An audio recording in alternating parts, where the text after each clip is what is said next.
does it smell like barbecue in here? How's it going, everybody, and welcome back to another Spooky Empire vlog. This is for the Mayhem Spooky Empire of 2023, taking place May 19th through the 21st, though I am only going on the Saturday, the 20th. It is being held at the Doubletree, Orlando, right across from Universal Studios. So I'm filming this part on the night before. I'm getting all my stuff together, my costume, my camera gear. Got several autographs I want to get. Particularly top of the list is CJ Graham. There's also a couple Godzilla actors going. Lin Shaye. I know the big draw of the weekend, whose autograph I will not be getting, is Millie Bobby Brown. And yeah, Saturday tickets sold out. I know the Doubletree is a bit of a smaller space than, I mean, maybe the Wyndham's kind of comparable, but to me it also feels like it's a little tighter in the Doubletree.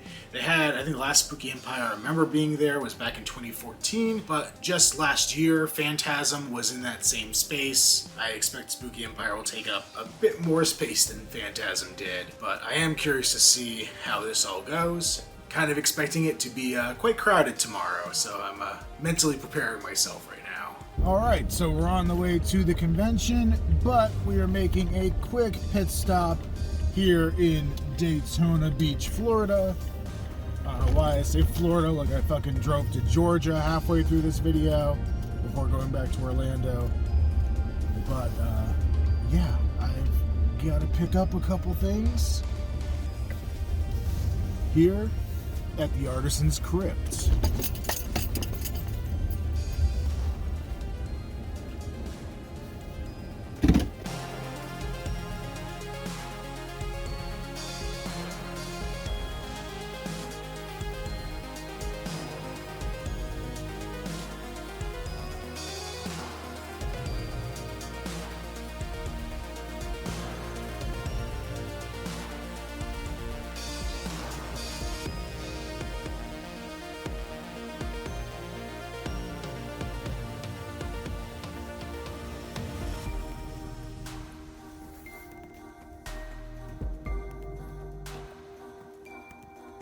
So, I don't think I posted my other video about Artisan's Crypt yet, but it is my buddy Rob's new shop. We are now running Stabbing Cabin Studios out of that place, so doing the prop and mask work and stuff. It's all being done in-house there. It's also Rob's new tattoo studio.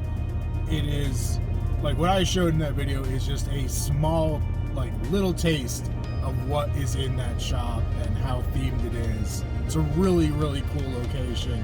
We had the grand opening a week ago and kind of figured going to Spooky, I should probably have some of our business cards to bring with me, and you know, if I talk to anybody who could potentially want to check it out, you know, to hand those out.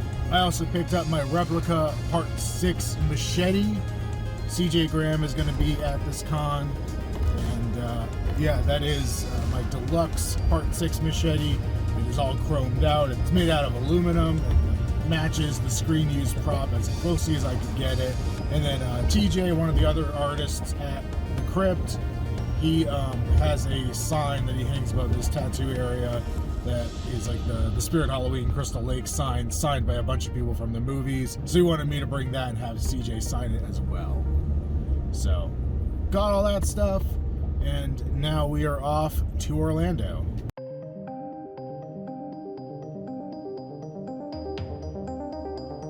Alright, I am back from Spooky Empire, May 2023. We are back to having Mayhem, which I've mentioned before on these videos. I like just because I like the pun. So, this was the program for this year's spring-summer event. A lot of different guests there, spanning a lot of different properties. Plenty of various guests. One of the unique things with this con, compared to the regular earlier in the year Spooky Empire show, is that this was held at the Doubletree in Orlando. I think I might have mentioned that a little earlier in this video already. I think a lot of us are used to the spring spooky event happening at the Wyndham. That kind of has been Spooky's home base for quite a while, and they have done cons at the Doubletree before, and I've been to other cons at the Doubletree, but Spooky's grown a lot. I think 2014 is the last time I remember them doing it at the Doubletree. Ironically, also with several Godzilla actors actors, and that was the main reason for me going that time. But the big draw for this event, I think, it seemed like it, just judging by the crowd and everything, was that they had Millie Bobby Brown from, well, I guess she's technically from a Godzilla movie, actually 2 Godzilla movies as well, but, Stranger Things. 90% of people, I'm sure, are going to get Stranger Things, probably even higher than that. So knowing that was happening, I was already expecting a very busy day. I had made a commitment to go there Saturday. Saturdays are usually the busier day as well. And then the week leading up to the event, they announced that Saturday tickets, at least the single day tickets, had sold out. So this is about as full of an event as you could expect to have. I will be honest, the beginning of the day didn't start out as great as I would have hoped. I got there, parked, and I had actually gotten there fair bit early, so I decided to go get in line probably about 30 minutes before the doors opened.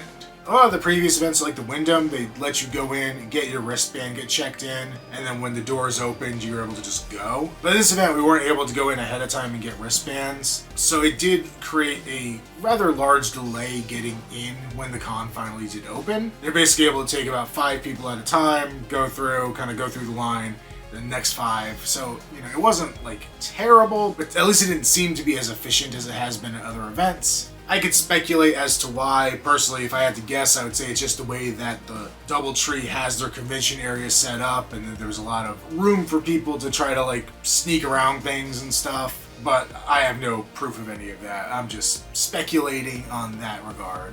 But once I was finally in the con, I kind of did a quick run around, took a look at the vendor room, kind of got an idea of the lay of the land of everything. And the first guest I went to go meet was Lynn Shay. And I got her to sign a Nightmare on Elm Street photo. She was the teacher in the original Nightmare. At the last Spring Spooky, I got Heather Langenkamp's autograph, so I thought it'd be cool to have Lynn Shay to go along with it.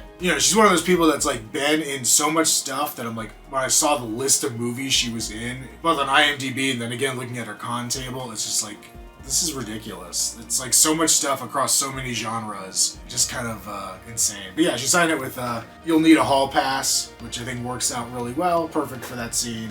And, I think of all the stuff on Critters 2, I think she was in. That might have been the other thing I might have picked. I think she was in Insidious as well, but I'm just not a big fan of Insidious. So this felt like the best thing to get. After that, I went and got the autographs from a couple of the Godzilla suit actors. There were 3, one being Tom Kitagawa, who was the Millennium Series Godzilla for the most part. I already got his autograph twice before, so I did skip over getting his autograph this time. But the other 2 I was very excited to finally get a chance to meet. 2 what I would consider very iconic suit actors from not just the Godzilla franchise, honestly. So the first one was Hurricane Ryu, who played so many villains in the Heisei era. I believe he was Batra, obviously King Ghidorah. I believe he was in a lot of the Mothra, Rebirth of Mothra films as well, playing some of the enemies there. He was Little Godzilla and Godzilla Jr. I know I'm forgetting things that he was, but King Ghidorah, absolute favorite of mine. This image in particular, there were images that I thought were a little cooler to get of King Ghidorah. I knew it was going to be Ghidorah at the end of the day anyway, but there were other images that may have been a better choice, but when I was in middle school, first learning how to make websites, I had found a GIF of this scene here and had used it to make the logo for my stupid Angel Fire Godzilla fan site. So it felt like the best image I could pick to have him sign. The cool part was they had translators there for each of the 3 of them, and as they signed it, they were actually translating what was written on the thing. I don't remember exactly, and I'm sure I could run this through Google Translate, but I think it was evil 3-headed dragon, and then obviously Ghidorah. It was funny to watch him spell it like that. I think that is the correct spelling, directly from Japanese into English, but I'm not used to it being spelled that way. Very cool. I was so happy to get this. And then the next one, I feel like I'm going to butcher his name. I even tried to find interviews where people pronounce his name, and it was always so short or hard to pick out. I feel like I didn't get a good idea, but it's Mizuho Yoshida, and he was, again, a lot of different characters across a lot of different franchises. I almost ended up getting 2 autographs from him. I knew I had to get GMK Godzilla, which, mean, just that image there alone is just brutal and exactly what I would want out of a GMK image. Again, other cool ones too, especially with this fight with Baragon, but this is the one that I ended up going with just because I love the whole thing of the GMK Godzilla is it is such a sinister look. And I had to get one that matched that sinister feel for sure. But he was also in the 90s Gamera trilogy. I know he played Legion. Now that I have his thing brought up on the screen behind my camera here, and I might have misspoken, he might have been the one who was in the Rebirth of Mothra films. I think I'm seeing the, what's its name? The bad guy from Rebirth of Mothra 2 and maybe 3? One of the interesting things with kaiju films to me is that it always seems to be a lot of the same actors who play a lot of different roles and are in a lot of different things. So it did make picking characters harder, just because there's so many iconic things that they were in, and you kind of just want a little bit of representation of everything they did. But I am happy with these two. But yeah, I feel like I could have just got a whole bunch of Gamera stuff signed as well, just because how often do you get to get Gamera stuff signed? In the US at least. The way they had the suit actors line set up was a little interesting. They basically had you go through the line, and then you had all three of them had the same handler taking the money and everything, and then you would go from the handler onto, they're basically in a line, and you would go to each one as you needed to. So you could obviously, if you were getting somebody, you skip them and just go to the next person when they're available. But included in their autograph price was a selfie, and even though I only got 2 of the 3, I don't know if I was supposed to get a selfie with all 3 of them, but I wasn't going to argue when Kitagawa was going to join in. So yeah, I got a picture with all 3 actors, which is awesome. It was kind of funny because I saw they were all doing the Godzilla claw pose kind of thing when they were up there, and most of the people I saw in front of me were just kind of taking a normal picture of them. No, screw it, I'm gonna geek out and just do the same stupid pose. So yeah, that's me living out my childhood fantasy right there. I've got a picture with Ken Satsuma doing basically the same thing. Having grown up on these movies, I know the stuff Yoshida was in was more of my adulthood really. But, it's a childhood favorite character, and that is one of the best Godzilla movies, GMK. If you have not seen GMK, you don't have to know anything else about Godzilla. It is its own self-contained story, and it is just one of the best. So my initial foray into the con, I had basically brought my backpack with me with camera gear and then my folder to throw autographs in. But I had a couple larger items that I wanted to get autographed that I left in my truck, so I went back out there, switched out stuff, and brought in 2 items to get signed by CJ Graham, who was Jason in Friday the 13th Part 6, Jason Lives. I showed these off earlier in the video when I stopped by the Artisan's Crypt, so it was really cool to get to meet CJ Graham again. I met him a few years back. Super cool dude. He was in a bit of a rush because I think he had to get to a panel or a photo op or something. But yeah, he signed the sign, he signed the machete. I did ask him if the machete was close to the level of chrome that they had on set. I think he said mine was a little too chrome. I still think it looks cool, but I think he said it was more of a polished silver than outright just mirror finish. So I may mess with some other finishes on that, but it's really cool to have that one. I've had some of these other con videos where I got a prop replica I made signed by the actor.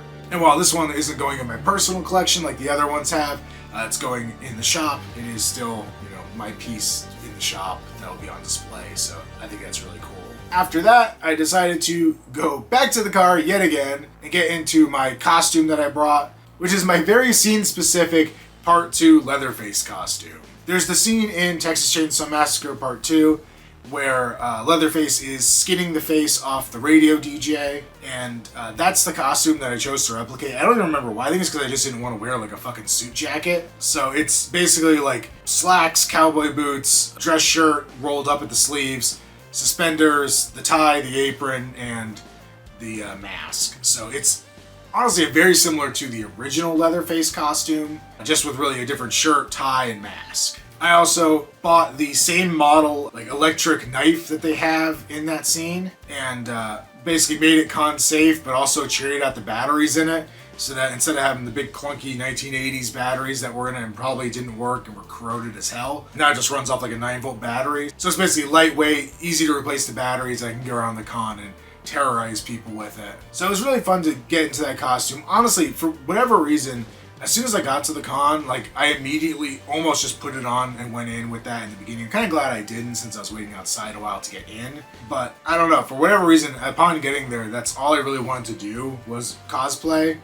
as opposed to like the stuff that I was really there for, getting autographs and going to the vendor room and getting video and stuff. But I walked around for just a little bit, and then I ended up wandering over to the hotel side of things. Basically, the way the Doubletree is, like the hotel's on one side, and the convention center just kind of off to the side of the further building. So actually, I ended up getting like a beer over in the convention area, and then walking over to the hotel area where it was a little less crowded, and realized that the plus side of that costume is I could leave the mask on and still drink a beer. Or I guess I could drink anything, but like, it was kind of a convenient option to be able to sit there and chill. I think I did make some lady mad, like this little kid, like not little, but like walked over to like try to grab my electric knife while I was sitting on the table I was standing at. And when he was getting close, I turned it on just to kind of scare him. I mean, you know, shouldn't be touching other people's stuff anyway, right? So I kind of made him jump a little bit, and then some lady was like, "How did you get that in here? Why do you have that?" I'm like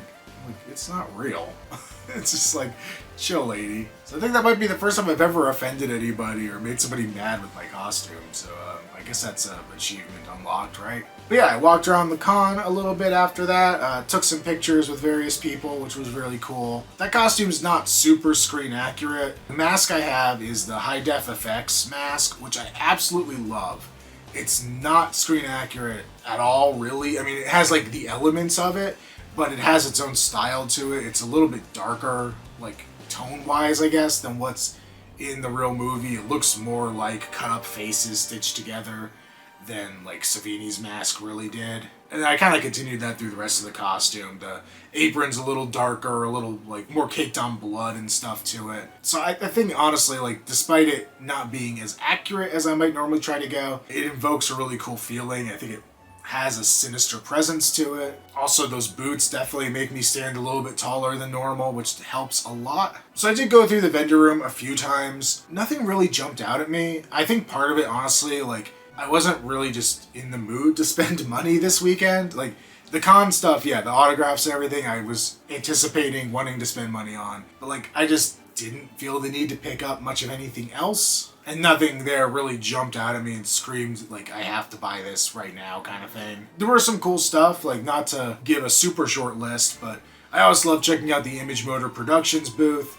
They have these amazing, mostly life-size replicas of various things. I even have their little squishy heart I have with the Harry Warden display in the Artisan's Crypt, in the little heart-shaped candy box. I got a few of their gingerbread men, actually like right there behind me at a camera view. But they had a new, I think it was a prototype actually, of the skeleton pirate from the Pirates of the Caribbean ride, where he's kind of like, I don't know if he's tied to the steering wheel of the ship or he's just like a undead skeleton driving it. But they had a little like maquette of that. It's probably like maybe 6 scale, quarter scale, something like that. I think it actually moved a little bit. It was so cool looking. And I think right across the way from them, there was a booth for a company called Titanic Creations. And I was not expecting to see them at this con, but I was really happy. They have a pre-order going on right now for a Gorgo figure. Gorgo being like the British Godzilla ripoff. I think it came out, was it the 70s? I want to say it was the 70s that came out. And that was like a movie I watched as a kid and loved, and it's just like one of those lesser known knockoff kaiju movies. They're actually doing like a crowdfunding thing for pre-orders on the figure online, and they had the little demonstration of Gorgo, the figure, on their table. They said it was a little shorter than what the actual production figure was going to be. It was more of just a prototype to check the articulation and everything. But I think right now their Kickstarter is sitting there with like, it comes with like a Big Ben replica and maybe the submarine, the baby, and all that stuff. So like, yeah, it's going to be a cool figure when that thing comes out. When I was done with cosplaying, I did come back and film a little bit more just to get some more video from the con. I had bought a new gimbal for my camera. I had a gimbal for my cell phone, but I wanted to be able to use this camera that I'm filming on now. And I found one by the same company for a good price, so hopefully these shots look good. I haven't even really reviewed the footage yet as of this filming. But after that, I decided it was time to head out. I ended up spending a good portion of the day there, but not all day. So I ended up going back to the Artisan's Crypt to drop off the sign and the machete, and then ended up hanging out there with the guys for a little while. And then I got invited out to go to this, what was it called, like Paranormal Cirque or something like that was out there in Daytona. It's like a traveling circus with a kind of horror theme. It was pretty cool. It was in like a tent with like big red lights outside. I unfortunately did not get any footage of it.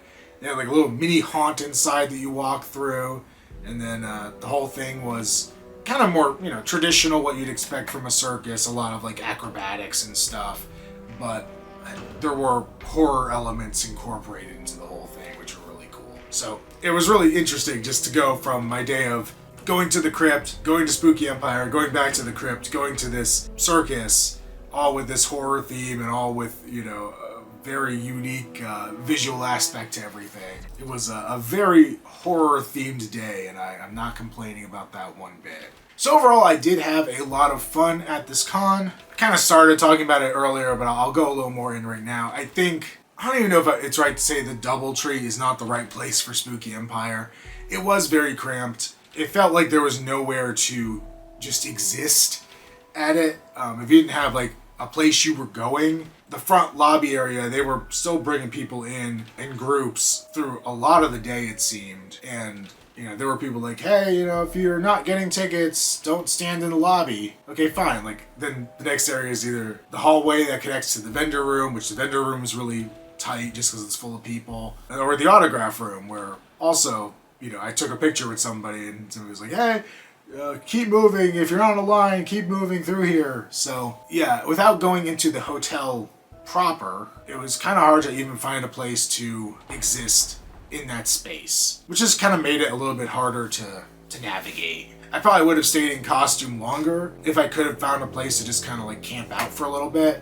Like at the Wyndham, that was one of the things that I enjoyed doing, was kind of just finding an area to stand in, and then I could kind of chill for a bit, but then take pictures with people or do whatever I wanted to do. And it was very hard to find a space like that here without feeling like I was just in people's way. They did some cool things with the space. They had large inflatables throughout the outside areas. There was a big Frankenstein's monster up front. It had to be like 2 stories tall. There was a giant like devil head with a mouth that you could walk through out by the pool.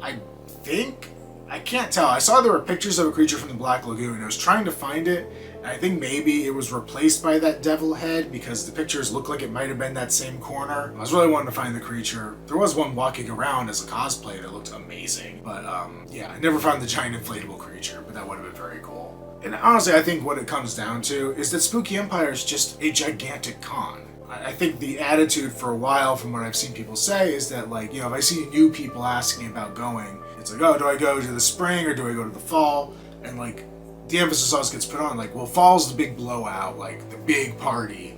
Like if you can only go to one, go to the one in October or whatever it is, usually October. But the spring one, I don't know the numbers, but it seems like the spring one's just as damn big as the fall one now. Maybe it's time to start treating the spring one as big as the fall one. Maybe the spring one needs a convention center. I don't know. It's starting to feel that way though. Especially bringing in a guest as big as Millie Bobby Brown. And I'm curious to look up what people's experiences were with that. Not saying I expect anything bad, but just I am curious how much of the day that took up for people, how much of the rest of the con they saw, any of that. Because I think there were 2 options. There was like an autograph thing and there was like a photo op thing. And I want to say with either of those, you got access to her panel. So yeah, I'm curious if you were going for Millie Bobby Brown, how much of the rest of the con did you see? Or was it like, you just paid for the weekend and enjoyed the rest of the con the other days kind of thing? I'm very curious to look more into that. But speaking of guests that people spent the whole day waiting for, that seems mean. I shouldn't say it that way. But judging by the back of the program, looks like our old friend Bobby England is coming back for the October show. I had to look at the glove just to make sure it did look like it was the Robert Englund glove, but it definitely is. So that one's the 27th to the 29th at the Hyatt Regency. I always forget which hotel the Regency is, but I think that's one of the ones. That's the big one that I really like them having the con at. So that would be really cool. Maybe I'm reading a little too much into that, but that does also kind of look like the Freddy vs. Jason glove. So I don't know, maybe there'll be more Freddy vs. Jason, which is really just me being like, can we get Catherine Isabel at a con? I would love to meet her at some point. Mostly for ginger snaps, but Freddy vs. Jason's cool too. But yeah, I'm going to wrap it up there, and I will see you all in the next one.